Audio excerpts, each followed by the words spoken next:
So I just identify as someone who's blind. A smiling young woman and her service dog stand in the middle of an Iowa State University campus sidewalk while students walk by. Text Lauren Berglund, Iowa State University graduate. Technically, I'm legally blind, but a lot of people get confused by that term. Lauren Berglund sits in a classroom and speaks to an off-screen interviewer. I see it about 20/600.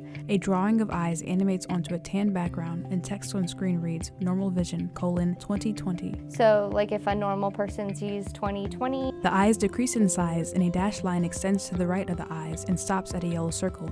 Text reads 600 feet. Something they can see from 600 feet away. I have to be 20 feet away to see the rough outline. The tan background fades and Lauren is seen walking on campus. The red line decreases in length as Lauren walks closer to the yellow circle. Simultaneously, the yellow circle increases in size and blurriness. Text on screen changes from 600 feet to 20 feet. I don't have any distance vision whatsoever, so I can't see anything written on the board. Lauren is sitting in a classroom with a laptop as an instructor writes on the board. I'd ask that they would verbalize what they were writing as they wrote it. The camera is close up on Lauren's eyes watching the instructor.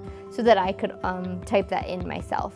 So when it came to, a PowerPoint or something like that, I would ask that it was sent to me ahead of class and hope that it was made in an accessible way. Lauren walks down a hallway and then is seen reading Braille on a classroom sign. A big issue I've actually encountered is a lot of buildings actually don't have Braille. There's still buildings that don't have a single accessible restroom in them. Lauren walks down a hallway with her service dog. The screen fades to black and transitions to a shot of Lauren walking outside. So as someone who requires that, I would actually have to leave that building. Lauren walks past a sign that reads food court. Even dining centers, I'm unable to read the menu. Lauren stands looking at a dining menu posted on a wall behind an ordering counter.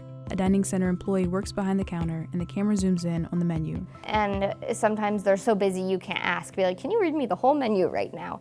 So I tend to order the same thing each time. Lauren is sitting across the street from Iowa State University's central campus and looks left down the street. Every university has its strengths and its weaknesses, but I also do think that they do a well job of accommodating students to the best of their ability. Lauren walks into the Student Accessibility Services office.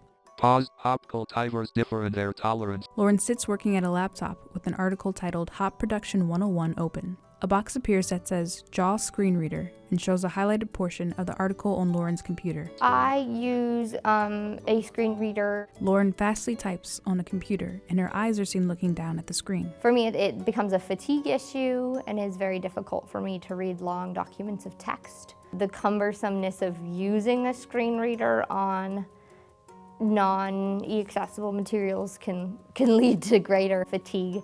When someone says it's accessible and then you open it with accessibility software and the accessibility software just says it's an empty document because it's really not accessible, that's probably one of the most frustrating things, and it happens very often. How would you feel if you had a need relating to a print disability and you had the skills to access it, but the material just wasn't accessible? So if you're able to make it accessible, why wouldn't you? The screen fades to black and text on screen appears that reads, In 2018, Iowa State University Extension and Outreach launched the e-Accessibility Initiative. The goal is to make all electronic documents accessible.